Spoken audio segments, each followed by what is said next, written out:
Europe. Charlemagne. Going postal. What an obscure battle over employment law reveals about Europe's neuroses. As summers go, Marek Majezikowski's wasn't bad. A fortnight in Aix-en-Provence, a hop across to Corsica, then winding down in Marseille for a few weeks. Mr. Majezikowski, a student from Poland, was hauling ventilation pipes across construction sites rather than sunning himself on the Riviera, but he is not complaining.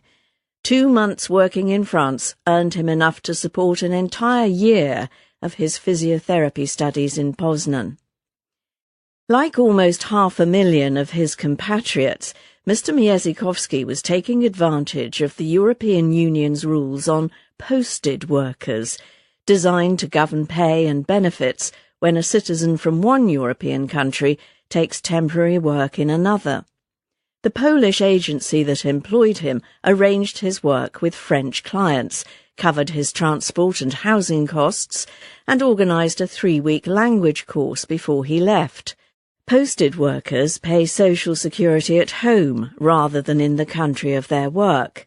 Their employers are obliged to pay them only the basic minimum wage in the host country, rather than the often higher sectoral wage. By most estimates, they make up less than 1% of the EU labour force. Far more Europeans choose to work abroad permanently. The rules covering their employment are complex, arcane and tedious, yet they have become the subject of a bitter row among Europe's leaders. To simplify a little, a coalition of wealthy EU countries, led by France, believes the current rules encourage social dumping, cheap foreign workers undercutting local ones, and wants to tighten the conditions of posted work. Equal pay for equal work in the same place is their mantra. The poorer countries of Eastern Europe retort that these pious words are a cover for old-fashioned protectionism. On joining the EU, they had to open up to Western European goods and capital. Why should their service providers now be locked out of high-wage markets? On inspection, most East-West conflicts inside the EU turn out to be rather more variegated. But this one cleaves the continent more or less in two, and has been inflamed by the odd decision of Emmanuel Macron, France's new president, to place reform of posted work at the heart of his EU policy. Last month, during a tour of Eastern Europe, he called the rules a betrayal of the fundamental aspects of the spirit of European legislation. He scuppered a proposal to revise the law in June, and insiders say his approach has made striking a compromise harder. Some in Britain, not yet reconciled to Brexit, wonder if common cause can be made with Mr. Macron to limit immigration by EU workers. Fat chance. In 2015, Britain registered barely 50,000 posted workers, so little relief would be available that way. Rows over social standards have a long history inside the EU, but were bound to intensify when the club expanded to 10 poorer countries in the 2000s.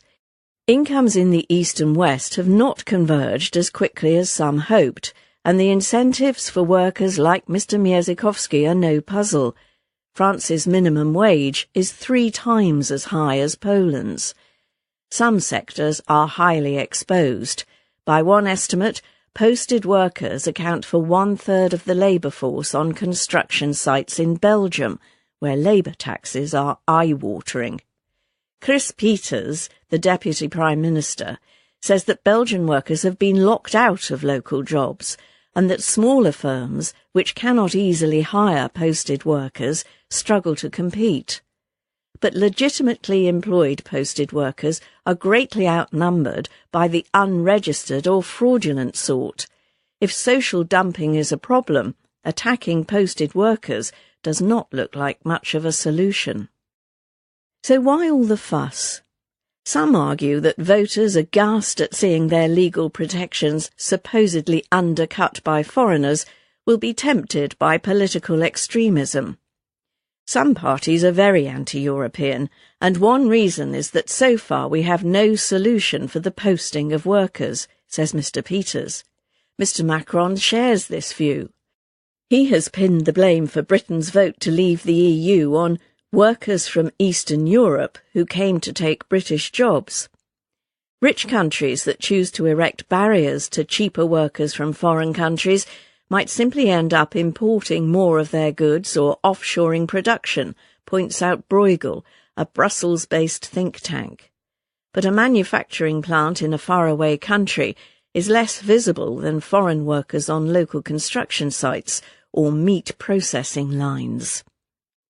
For the Easterners, threats to the posted worker regime get at a niggle that has worried them for years. Mr. Macron's tough line reminds some of the Polish plumber panic that helped turn French voters against a proposed EU constitution in a referendum in 2005. Some accuse the president of making scapegoats of foreign workers to help smooth the passage of a contentious labour reform he is pushing at home. Why else would a newly minted head of state with a long to-do list devote so much energy to an issue that should be the preserve of middle-ranking ministers? The EU's governments are hoping to reach a compromise in October. Two French proposals remain as sticking points: to reduce the time limit for posting to 12 months and to include lorry drivers in the new legislation. Mr. Macron has the backing of Germany, Italy and others. Poland remains an implacable foe, but its irascible government has few friends in the EU. Mr. Macron's diplomatic efforts with more conciliatory governments, like those of Slovakia and the Czech Republic, may bear fruit. Any changes to the law will be symbolic, not least because the average posted worker toils for well under a year.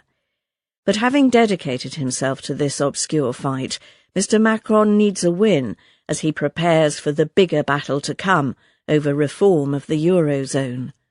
His calls for a Europe that protects resonate with those who blame an excess of Anglo-American deregulatory zeal for fueling populism in the EU, but they risk alienating those Europeans who consider themselves workers, not aggressors.